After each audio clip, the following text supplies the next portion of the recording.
been tested on. Now it's a claim of his that 88% of young Maori can't read. But whoops, that was 100% wrong. He meant they couldn't count or do maths. Hang on, who's struggling here? Who's struggling with comprehension? What's the truth? Have our kids gone backwards in reading, writing and maths? And when did that first happen? Why? And what do we need to be doing about this? What do we know about it? Jump on YouTube, TikTok, leave a comment. It's news time. Here's Media Book's Deputy News Editor. It is Grace Cocker. Very good morning. Research into police bias has found Indigenous or mentally ill people are at higher risk of force being used against them by police. As RNZ News reports, inquiry head Sir Kim Workman says Pacifica men were most likely to be tasered. When a Pacific male is a big person, when they're strong, it may create in the police officer a perception of danger. Actors sounding alarm bells after an army officer was asked to get a criminal background check in Afghanistan to renew their gun licence. In an email chain, the Firearms Safety Authority told the applicant it's required because he spent more than 6 months in the country 10 years ago. The officer explains he was there serving in hostilities against the Taliban. MediaWorks News has approached the authority for comment. Labor is lashing out at the government. Latest crackdown on councils. The PM told mayors it was time to rein in spending. Kieran McAnulty says they're out of touch. The rating system is unsustainable. That's why we did a review into it. That's why the government should have changed things. Councils have got one hand tied behind their back.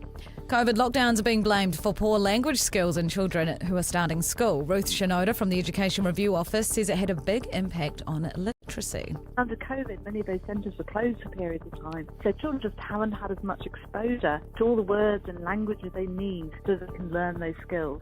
In sport, rising Kiwi tennis star Lulu Soon is the main attraction for January's ASB Classic in Auckland. The Wimbledon quarter-finalist has played the tournament twice before under the Swiss flag. The amazing vibrance and the energy and all the people and the organisation.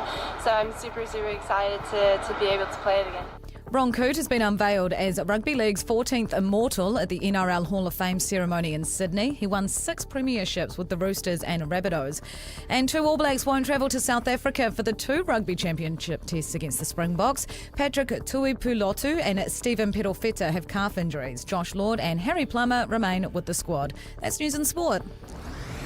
Thanks, Grace. Reading, writing, maths. Which was your strength? I was terrible at maths, I won't lie. Me too. Horrific at maths. Really? I once wrote on an exam paper on a back page, and my mum still has it and brings it out to embarrass me, saying, learning maths is like learning a foreign language. I just can't do it. Because I felt so bad. No, I wrote that on my own paper so that when she got my review, very cringe and embarrassing. Loved English, loved all those subjects. Yeah. Oh, I'm with you. Did you have the times table on the back of the toilet door? You know, with 11 times 11, 11 times 12? At school or at home? No, at home. No, but Mum we used to do these weird times table charts at school, and in primary I sucked at them and just could never get past like the 10 times table, and I had incentives, I was allowed to watch a VHS. Yeah, well, that's a buzz. Yeah. I mean, it's algebra that gets me. I don't see the point. Anyway. Duncan, Garner, live. Okay, so the Prime Minister has had flack this week for saying that 88% of Maori kids at Year 8 level are unable to read. His office has since acknowledged, got it wrong, mixed it up with maths. Maths and reading figures, he got mixed up in his speech. What he meant to say was 88% of Maori kids at Year 8 are not where they should be for maths. Quite a different story, really, isn't it? But the reason he was bringing it up is these figures is that the government is making massive changes right across the board. They say as the education system is failing, they're bringing in standardised testing, and of course there's that hour of reading, writing and maths that they're bringing in. But is our school system really that much of a failure, and is it that broken? And if so, national standards the answer to all this. Professor Peter O'Connor is a curriculum expert from Auckland Uni. He teaches the teachers, you see, so he knows everything. And he says there's much more to the school success story than what we're being told. Nice to have you in. G'day. Hey, good to see you. We finally found you. So what's the truth? I mean, are schools failing or not?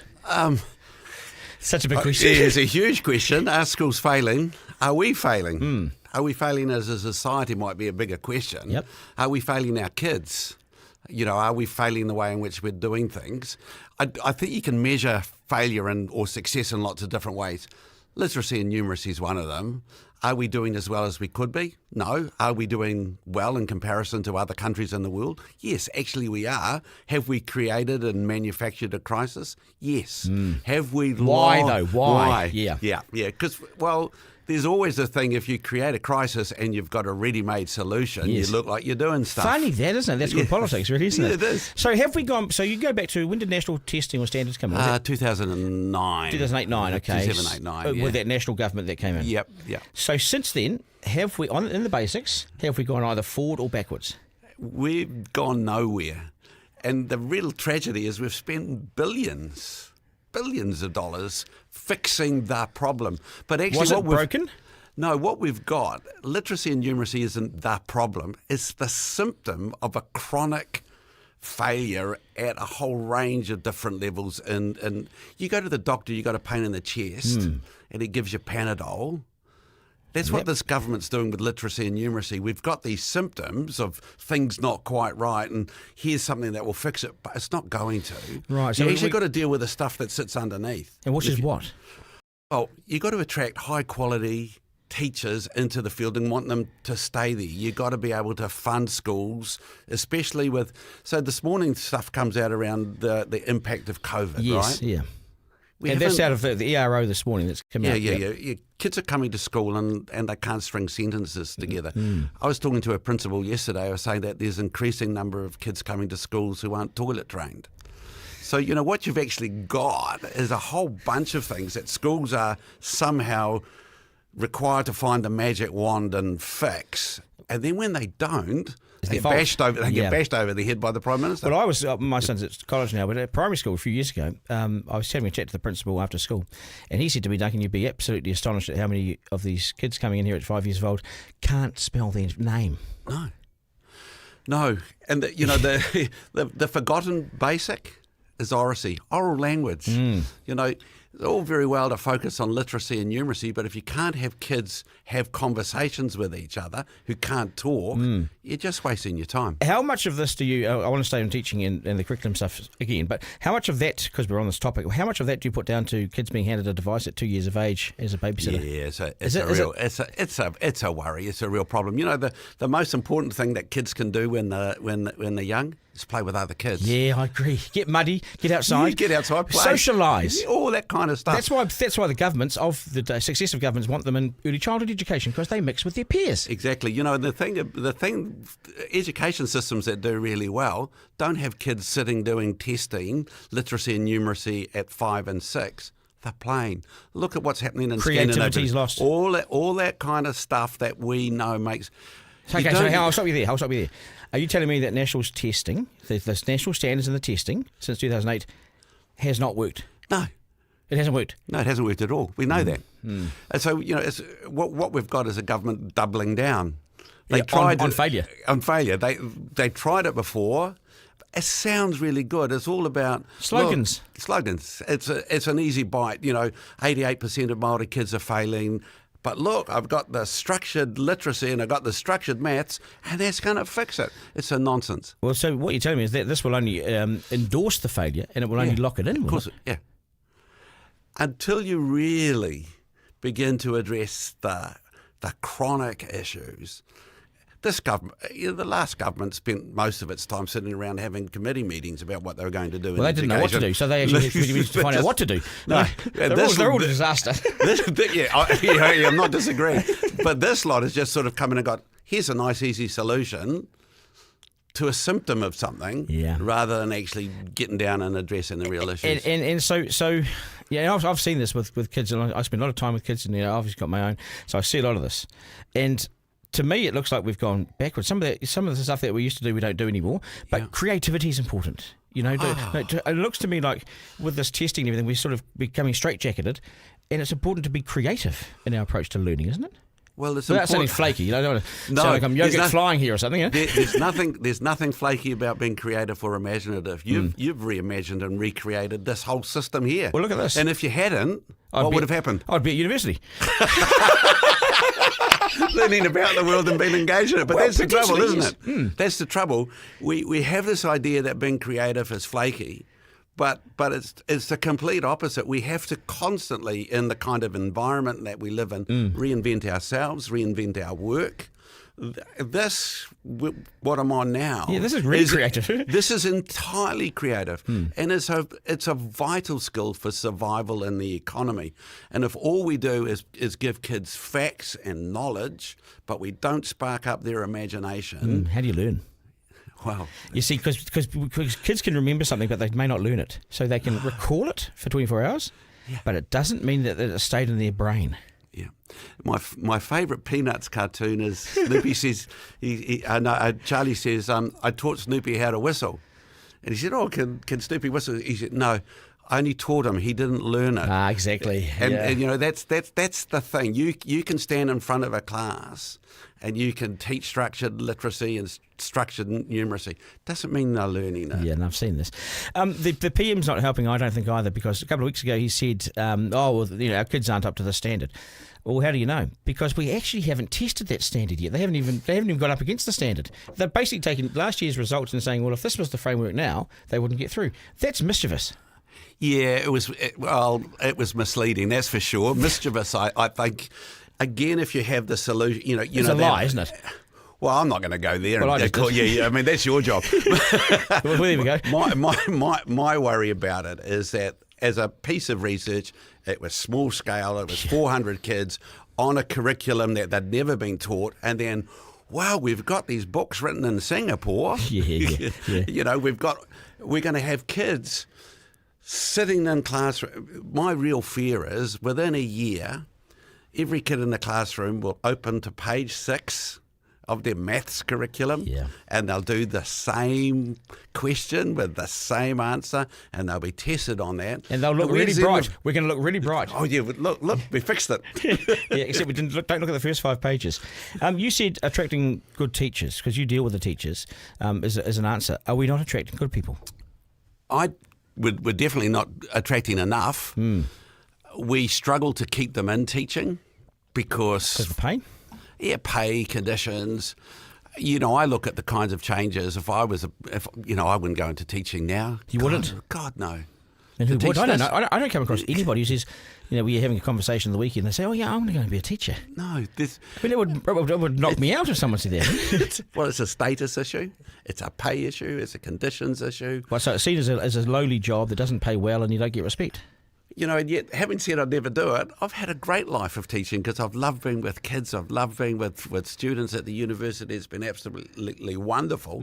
But it's finding the cracks. It's finding my ways to survive and to do that. Well, it's a bit like the media, then, yeah. The world's like that, finding the crack to survive in. That COVID stuff that's come out of the ERO, that's sort of because the kids weren't socialising, because their only contact was through, online, if you were engaged at all, it's had an impact. Huge impact. Well, I don't think we've really worked out the full impact of COVID yet, and we certainly, as we're bringing these changes in, kids' mental health is absolutely vital, and the way in which we address and work with that with kids in schools is more important than whether or not they can reach a standard that someone has set for them in reading and writing. Has mental health though become a convenience though for some to say and hide behind? No, I don't believe that. I've been working, with the JK Foundation. He's done great work. Oh, he's stunning. Isn't he a good guy? Yeah, he's a great guy. He's one of the best. He's not a bad rugby player either. Yeah, he was pretty good, wasn't he? I have heard of him, yeah. But, that work's absolutely vital because if you don't have kids feeling good about themselves... Yeah, starts there. That's the beginning. When we talk about the basics... That's the basic for me. The basic for me is how well you feel about yourself, how well you feel about yourself in relationship to others, and if you don't want to be there, help others. And if you're withdrawn and don't want to be at school, then I remember this from when I was in Form 1, and there's a lot of bullying going on, and I just didn't want to be there. And I must have manufactured glandular fever because I was off for a long time, but because I was unhappy. Look, you can't learn. You can't learn. It's so straightforward. And none of the changes that the government's got in place, structure this, structure that, direct this, all of that, none of that makes school a more enjoyable, adventurous place where kids get and keep their spark. Yeah. It's kind of like, here's what we're going to do to you. We're going to lock you up in school for the next 10 years and test you every now and again, or... But how's that though? You do 13 years in the school, so this is a hell of a long 13 time. Years of investments. Let's say $1 million per kid goes in from the government, and what we're tuning out is not the greatest picture that we thought we might be tuning out. Well, it's the churn out is kind of interesting too. Schools were created at the same time as factories. Yeah. And we still have a factory mentality. And the thinking is, I can say the thinking's still in there. It's still there. Yeah, and then Luxon's out there saying, oh, well, you can't count, you can't read, but he can't read or count either because he's getting it wrong. It's not helpful. You can pass comment on that before we go. No, I'm all good. Okay. I'm just a lowly, academic at a university. Well, I'd like you to be a regular on the show, so Miranda will sign you up on your way out. So I Sounds appreciate good. it. Good on you. Hey. Nice to see you. All the very best. Well said. Duncan Garner, live. Oh, it's pretty worrying, isn't it? It's pretty worrying what's out there and what's not out there, and what our kids are being taught or not being taught in the structures. And we weren't meant to believe. Do politicians know more than the professionals in teaching? Do politicians know more about the stuff than the professionals? God, if you leave things in the hands of politicians, then we're really in trouble. Right. 3 questions from the Editor-in-Chief. 1. At number 1, why do the police have to act like an argumentative, petulant baby boomer when a body of work thoroughly peer-tested and incredible finds that they might have overstepped the mark? A major report into unconscious bias among the police has found being Maori increases the chance of being prosecuted by 11% compared with Maori. In addition, Maori make up 42% of taser discharge events, despite comprising just 17% of the population. Police, though, deny this is the case. But hang on, that's a fact. They're the police's own stats. You don't get to deny your own facts. I mean, you can front to explain it or defend it, but you can't. I would have thought you struggled to deny it, wouldn't you? At number 2, score a try in top rugby and the shot clock starts straight away. Is that fair? Yeah, it is, because it's the same for both teams. Just get a move on. I'm sure it's exciting being an All Black and even better scoring tries and celebrating wildly, but think about it. You score, you do your jam, and then you throw the ball into the crowd and you get excited. The shot clock started. You throw the ball away, and D-Max only lost a smile, as it takes an age to get him back. The shot clock kills the celebration and the emotion of scoring. And in a game struggling for excitement and passion, have they got the shot clock thing right or wrong? Oh, well, they may need to sort this out in the future. And number 3 today, have you been fined for smoking in your car with kids in the back? No. Why? Because the police actually never set up a ticket system. They never actually believed it would work, so they never set up the system. They said you can't hand out fines for addiction issues, so they never set it up. They never set up an enforcement option. In other words, they chose not to enforce the law with a penalty regime, despite that being the intent of the lawmakers at Parliament. It gets dangerous when the cops decide which laws it agrees with and which it doesn't, and they've been whacked with 3 wet wipes and assured the minister that they'll sort this out in the future. Good on them. Duncan Garner, live. All right, comedian Chris Parker, he's a busy man. Season 2 of his show, Double Parked, is just about to launch on 3. The next day, his live show kicks off at the Winter Comedy Festival. He almost needs 2 of himself. It's called Give Me One Good Reason Why I Shouldn't Throw My Phone Off This Bridge. I've got to say, I know the feeling. Any chance you can jump, swim and find it for me, Chris? G'day, mate. Nice to see you. Nice to see you. Thanks for having me. Welcome into the podcast studio. I can't believe it. The way you operate, it's phenomenal. What do you mean? Well, it's just like you just go and it's just you in here. I think I'd go mad. I think I am mad. I think you're mad too. Look, I've got a great team though. Look, there's no out there that's ready to rescue me through the glass. But look at you. You got like a remote in your hand. I've got 2. Wow. This is the future of it all, isn't it? Oh God, is it? I guess so. No, but it really is. So you've got where we used to have 60 staff. Yeah. We've now got 3 or 4. I know. Yeah, don't tell the accountants and the bosses. They should be having a party in here. It's like Double Park now. Used to say, watch it tonight, but now they say stream first. I know. Well, because there's no such thing as watching it tonight. It's always available for you. Available now. So how's it going, season 2? It's good. I'm so excited to finally be able to share it. I mean, you spend so much time making it, like blood, sweat and tears. It's TV though, right? It is TV. It sucks time and money. Race to the start line and wait. Yeah, and then it's out, and then you just hope people... But then, you hope that people enjoy it, and then people do message you going, I love that show, and you think, oh, it was all worth it, I think. But it's actually important that too, because this is your love and your passion and your craft, like this is our craft, right? Yeah. Sort of similar stuff that we do. And for someone to acknowledge it, stop you in a supermarket and say, hey, I liked what you did there, that actually means a lot to you? It does in a way. Like, I do like the compliment for me, but I do like more that it's being consumed, that the media is being consumed, because I feel like we make so much, but you're like, is anyone getting it? Does anyone stop to see it? Chuck it out there. Everything's like flying at everyone. So when I think they do see, and I think they do. People have downtime. I know the world looks busy, but I think people stop to watch stuff. There's a lot to distract them. There's videos of people cutting soap on the internet, and those are so appealing to watch. Well, there's videos of people eating soap on the internet. Yeah, exactly. And then, so when someone says, hey, I sat down with the thing that you thought I might enjoy and that you spent lots of time trying to make, and I really loved it, that means so much. But have we got this entirely wrong? I mean, if people's concentrate, I look at my son, and he's out there flicking this shorts and TikToks and, all these things that take about 3 seconds. And there's just like this. Now, what's that doing to a mind, and how are we going to capture that in the future? Yeah, but then we're part to blame, because, we're there too. You're making clips, I'm making clips, and we're putting them on. Serena's making clips. It's not me.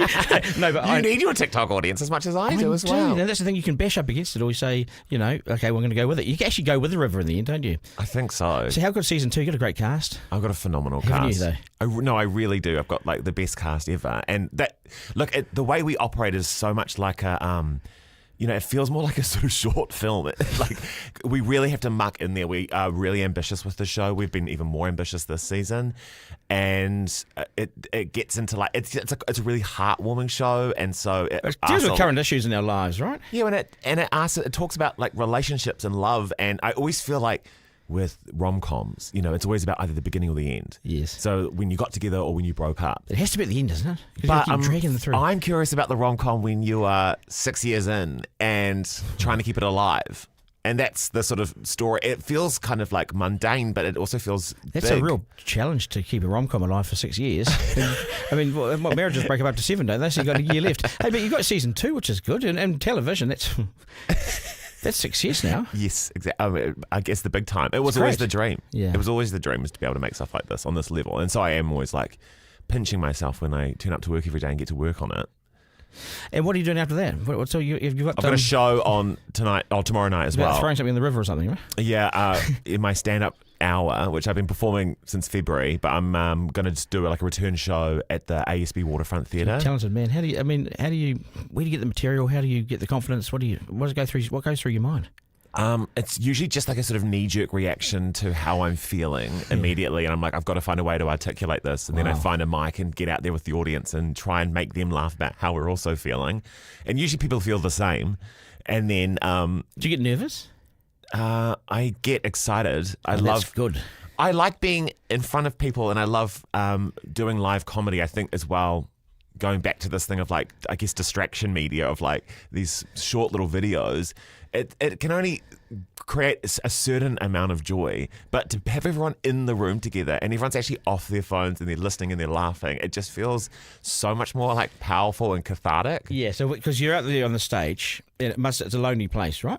It's a very lonely place, especially if people aren't reacting. So you're looking around the crowd. You bastards! You can make this good for me tonight or not? So you're looking for that first initial. Well, I've started opening my shows now on stage. I don't like walking from behind stage out because of the pressure. I just like as they walk in, I'm also on stage. Trait. I just think we're here to build a sort of sense of community in this space together and laugh together. And the best thing that I can do for myself is be with them as they enter. That. See, it doesn't give you the big royal entry like here it is. I know, but I hate the pomp and circumstance, and I hate this idea that I'm waving like I'm some sort of huge star where I'm really just backstage like throwing a banana and a barocca down and just trying to like get ready for it and be nervous. I'm like, well, why not be nervous with them in the room, because they're also thinking, I hope he's okay out there. Yeah. And I can show them that I'm okay. And so you don't want them to have phones, but you're talking about a phone. Yours is about a phone. Why phone? Oh, look, I just it's a reaction. The show is about, my sort of relationship with the internet, the fact that I kind of need it. I love that it gives me the audience and brings them here, but also that it's like ruining my mind. And it controls our lives, doesn't it? I mean, it does. It's like it feels like a trivial conversation because we're like, oh yeah, like no, it's us and our phones, but it's like so entangled into my life and into my work, and now it's coming into my relationship. It's like I've got to figure it out, and so it looks into that. Where's your phone right now? It's in my right pocket. In your right pocket, so and it's heating up. It's like sort of 75 degrees. I've been on it for a little while. Right. I think with phones, we say it's trivial, but it's actually not. Because if you look at how many times you're attached to your phone in a day, like go and audit it. Do you ever audit how long? I don't want to look at this. I simply don't want to understand the statistics of that. You could do it right now. We could do this live. I'm not doing my screen time with you. Go on, just do live. There is absolutely This could be interesting and revealing. Because it'll be like over 8 hours a day. Yeah. That's like times 7. I'm going to do this by times 7, okay? So you're 56, I can do my maths, 56 hours a week, potentially. I know. Goodness, that's a job and a half. I know, but like... That's normal, yeah, it is normal. It's what people are doing. Because my son, I say to his mates, show us your screen time. Before you hop in the car, come on, Duncan, we're going to go deep and bowling. What's yours like? Oh, mine's only a couple of hours a day. Yeah, whatever. 4 phones, 8 hours. I don't. Yeah, exactly. It used to be way more, and I've learned to walk away from it. You have to. Yeah, you have to. For your mental health, for your own hold on yourself. Yeah, I know. And actually... I know kids that are doing 35 hours a week on it. Yeah. It's I a lot. said to the kid, you'd be in the top basketball team if you started shooting, 35 hours of. But I hoops. always feel like, right, what's the thing? It's like you can't just say, I'll get off it. You have to make the draw to be in the real world stronger. Like, that's what I keep saying to myself. So rather than being like, okay, get off my phone, I'm like, no, what am I looking forward to that's off my phone? That is their real world. That's the other thing too, is convincing them that there's another world. Like, go and see Chris stand on stage and make you laugh. That's the real world. We've got to do more of it. Engage. Well, that's what I feel when I'm in the room with the audience. I'm like, this feels so much better, you guys. And in the audience, they're like, yeah, we totally agree. Like, they love it as well. And so, man, I wonder how long it will take for you to pick up your phone out of your pocket when you leave here. Because I'm extending this interview now just to give you some more time, FaceTime, I'm already reaching for my hand into my pocket right now. Okay, so how do people get tickets? Where's the show? What do we do? Okay, so the show is tomorrow night. You can get tickets in the link in my bio on my Instagram, or you just search Chris Parker ASB Waterfront Theatre. Otherwise, Double Park. That's on 3 now from tonight. Can I watch it? Like, can I sit down in front of the television and watch it live? Absolutely. Yeah. I think probably. Yeah, I wouldn't be able to tell you what time. Oh, really? That truly. No, you can, can't you? Is it like 8:30? I think it might be 8:30. It's truly. It's streaming live, and you can watch it anytime streaming. It's the future, Duncan. Can you believe it? You're doing a podcast on your own, and I'm streaming TV. I'm never on my own. 8:30 p.m. it is, by the way. You got the man in your head. Yeah. I was a woman. Hey, how did you find hosting? You've been hosting as well, right, on radio? Oh yeah, I did a little time there as well. It was great. Did you time there? I did time. A sentence. Yeah, we want to do a sentence. That was good. I mean, I like that everyone's listening on the other end. I think it's quite cool that, like, isn't it though? It's very live. You get this live feedback, and people are like, everyone's honest opinions. I know, and especially if you give stuff away, you find they really come at you. Hey, Chris, I've never met you before, so it's nice to see you. I've seen you around and everything, and of course, done the Kiwi raised eyebrow. That old thing, the supermarket. I wish you all the best with your stuff. You're bloody talented man, and I rate what you do. Oh, appreciate it. Thank you so much. Thank you for showing interest in us as well. Oh, always. Good on you, brother. Duncan Garner, live. Yeah, what a decent bugger. What a good guy. Right. It's the Slam Dunk. So politics is full of slogans, and slogans can really work with the public. Think, who doesn't like and want this?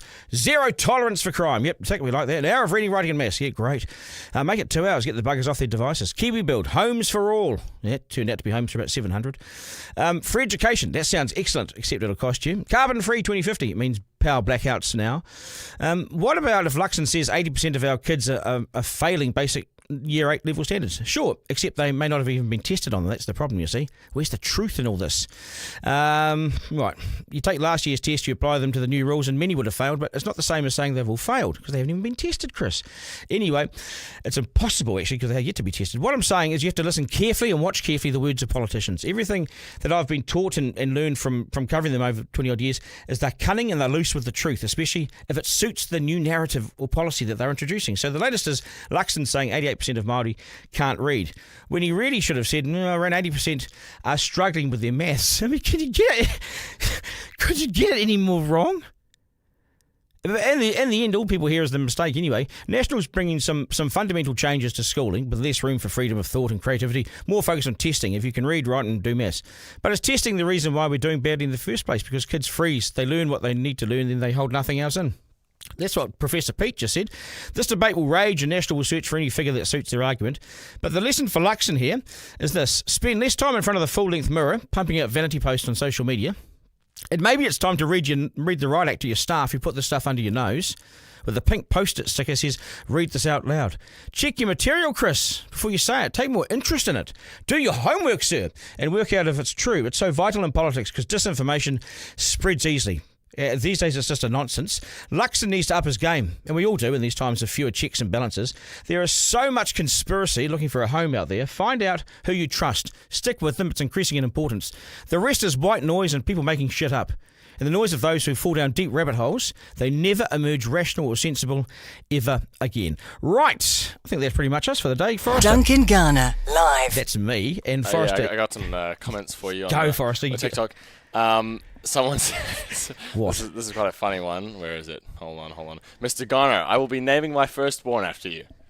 I like that one. Oh, that's nice. Yeah. Middle name's Grant. I thought that was sweet. Go with the middle name. Schools can never provide a safe environment, bullying, conditioning to be compliant. And people calling for homeschools on the TikTok. So yeah, we should probably do something on homeschools. Yeah. I had some people that I know who were homeschooled. They've done okay. And then my second thing was on the Chris thing. Yeah, on the Mr. Chris thing. I Luxon. mean, Chris. Mr. Luxon. Parker or Luxon? Yeah. Chris Luxon. Luxon. Yeah. He posted a TikTok, I think yesterday or something, about the tax cuts, and my tax wasn't cut in the slightest because I don't make inordinate amounts of money like some of his friends probably do, and it was almost like he was like mocking people like on his Instagram or not on his TikTok Really? with his phone like you know, doing funny faces and haha, check your tax cuts. But I'm young and I'm on social media. yeah, exactly. But it was so out of touch, and it's like everyone in the comments is just like, "Are you taking the piss?" I think I've worked it out that if you're sitting on the average salary, you might get $8, $9 a week. Yeah, it's minuscule. It's or $2 or $3 if you're sitting on that sort of part time, you know, getting 35k or something. A lot of New Zealanders are wanting more hours. Anyway, thank you, Forrester. Anything else, Forrester? Those are the standout ones. Okay, There's heaps of comments today. Yeah, cool, man. Okay, thank you for tuning in to Duncan, Garner, Editor-in-Chief Live with Leicester's Oil, the premium New Zealand-made fish oil. It's a supplement backed by a study. Support joint, heart and brain health. Use the code Duncan for 10% off. Abouthealth.co.nz. Take as directed. Read the label. About Health Auckland. You can actually call them 0800 999 309. If you call right now, there are people waiting by the phones. The stuff is good for really good for your joints if you're a bit achy. And mention my name, you get 10% off. Mention it twice. And I'm making this up now. Mention it twice, get 20%. But I think if you mention it once, you'll at least get 10%. Okay? Otherwise, I'm being mischievous. That's us, team. Thank you so much for following the podcast. It'll be available as a podcast on Rover shortly. And wherever you get your podcast, thanks for your feedback and your support. I'm Duncan at rover.nz. To my team, Isaac, the man. Have we spoken today? No, we haven't, have we? How you doing, mate? You've done well. Oh, thanks, bro. I'm great. How are you? Mate. You're just a calm. You're a real calm presence. Nothing affects I'm just in here grounding Forrester, and then, yeah, you know, Gita comes. Hello. Yeah, no, I like that, mate. Yeah, no, you're a keeper. Miranda, welcome back. Miranda's been crook. I'm glad you're alive. Man, you sound a bit rough, so I'm glad you're back, Miranda. My God, I'm glad you're back. Let's get these two boys in check because they got a bit boysy on it, you know. Forrester, thank you so much. Serena, she can't even cope with us, so she's not in the office yet. Thanks. We'll do it all again tomorrow. Life's no dress rehearsal. We'll do it all again. There's a curtain raiser and there's a curtain raiser. There's no curtain raiser. This is it. We live in it, so take care, New Zealand, and get out and enjoy it. Ta-da. That was Duncan Garner, Editor-in-Chief Live. Missed something on the live stream? Text Duncan to 3598 to listen back on the podcast. Want to get in touch? Call 0800 863 293.